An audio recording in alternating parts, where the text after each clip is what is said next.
joining me. Today we'll be creating these pretty flowers made from paper scraps.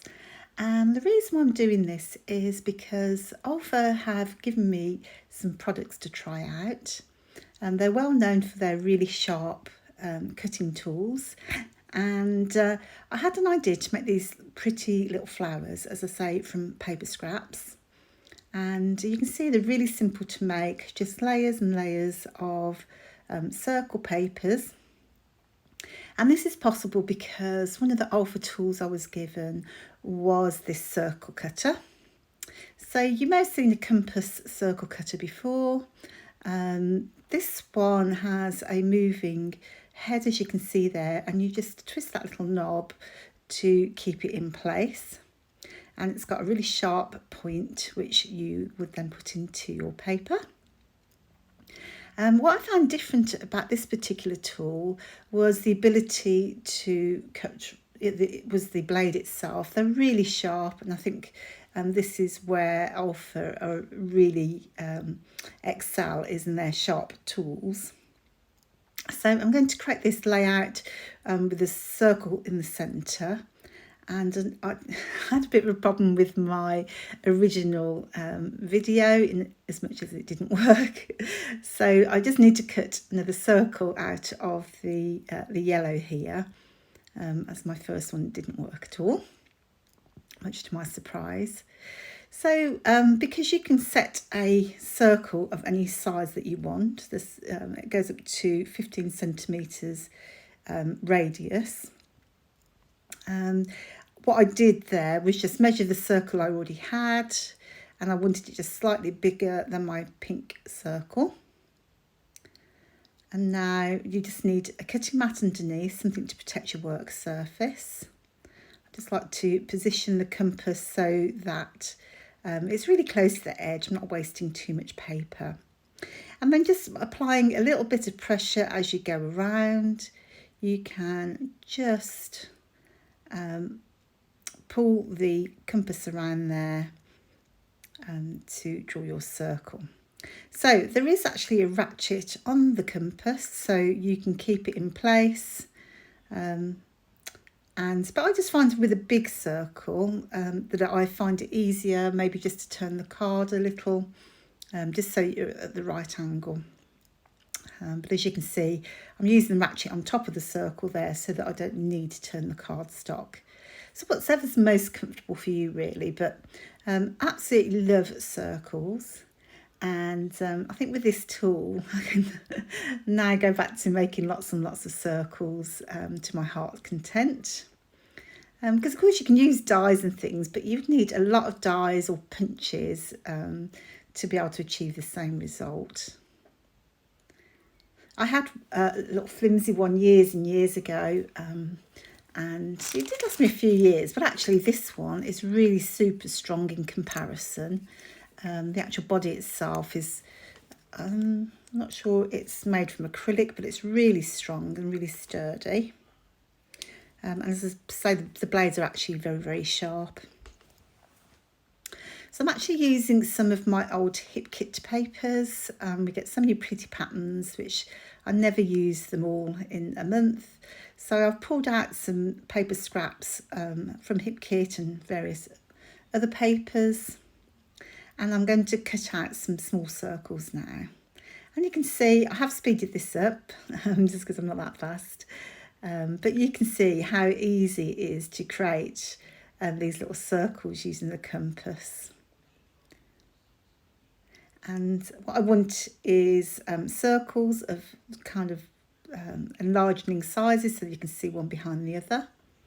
And this is really easy with the compass because you can literally make the adjustment.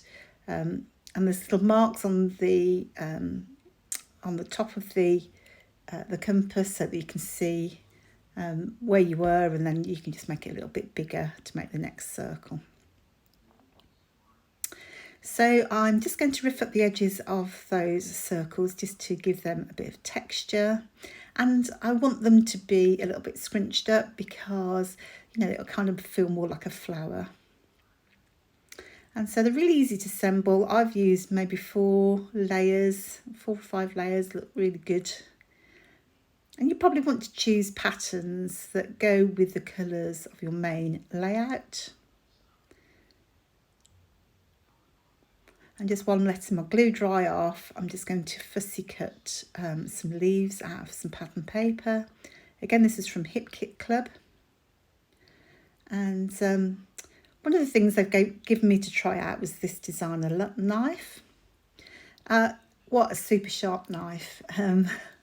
I was using some craft knife for very many years, and I didn't realise what a big difference a fine bladed knife will have on your fussy cutting abilities.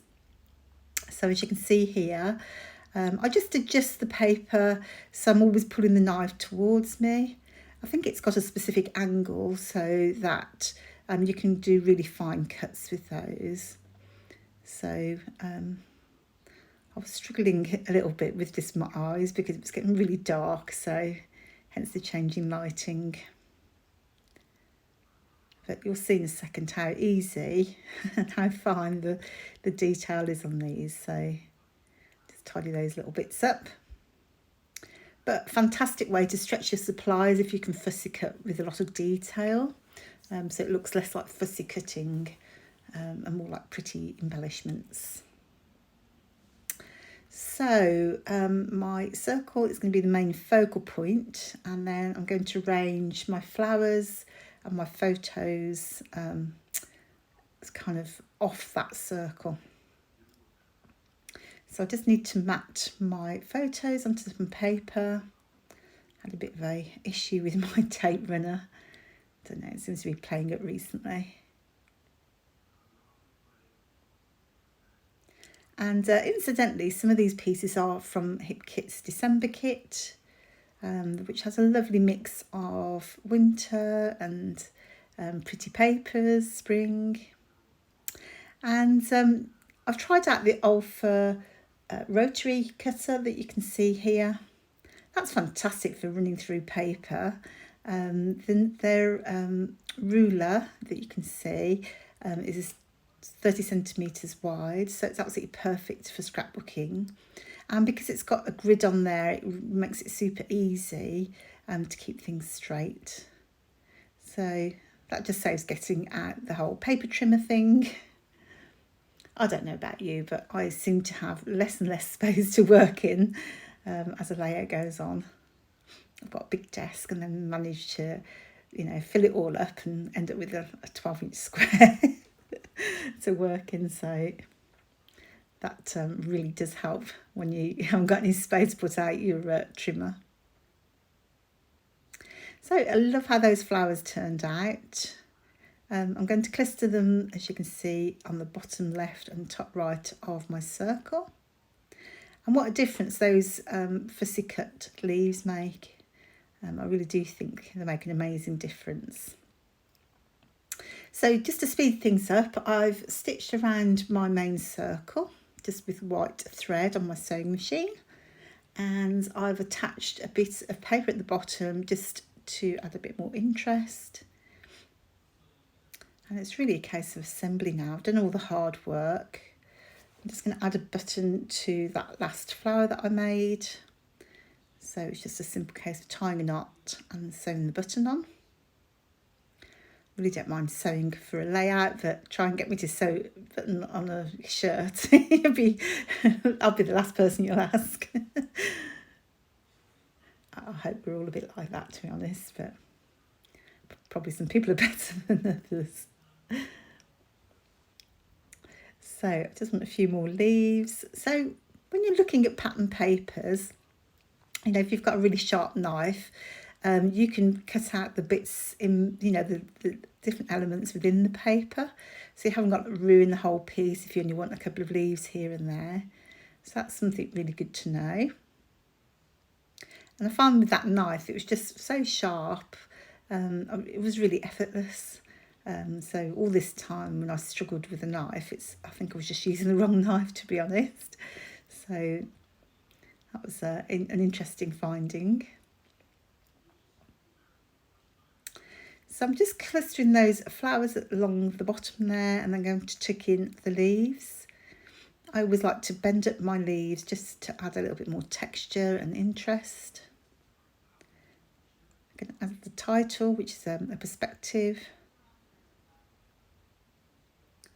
I think this will be in the shop this month, so I hope I've already taken a photo of it. Otherwise I've just used the shop sample. So how lovely do those leaves look? We've also got some fabric leaves in the shop this month, and I'm tucking those in to complement my fussy cut leaves. And you'll see in the close-ups at the end, I think I like the texture and sizes of having the different leaves and the flowers. So it's just nice to balance things out. So I've got, you know, really bold flowers and then tiny little flowers as well, and small leaves. And absolutely, I think this is one of my favourite layouts I've created, although I really did love the layout before this as well. But I'm obviously having a bit of a floral moment at the moment. So I'm using a few pieces at the Bramble Fox box for March this will be, so you can sign up for that in February. You're gonna love it because it's got pretty little butterflies and bees, so perfect for the spring season.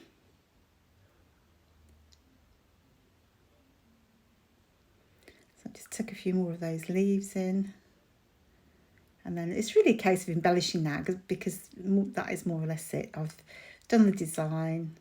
I think I was looking for some journaling pieces to go on, so I've been back through some of my stash.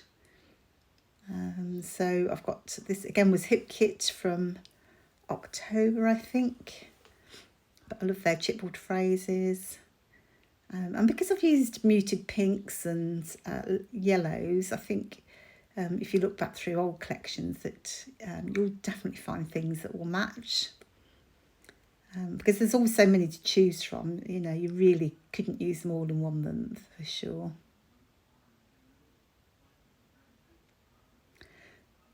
So I'm going to use a paper snips, I think this is number 9, just to add a few little accent pieces. I keep mine in small packaging so that it's easy, you know, if you've chopped the journaling into pieces, you can really find them quite quickly. I'll just add one to a punch tab there. So I've thoroughly enjoyed making this layout. I think it's really got me thinking differently because now I can use those circles. And, you know, I've fallen in love with fussy cutting again, so I'm going to leave you with the close-ups. As I say, I think it is one of my favourite layouts I've made recently. I just absolutely love those flowers. So I added a bit of tangled thread under some of them, as you can see. But I really hope you'll try them out and take a look at some of the Olfa products. As I say, I'm really impressed as to how sharp they are, and I'm going to experiment some more with them and just see, you know, which ones work best for paper crafters like us. So thanks so much for joining me, and I'll see you on the next video. Take care now. Bye.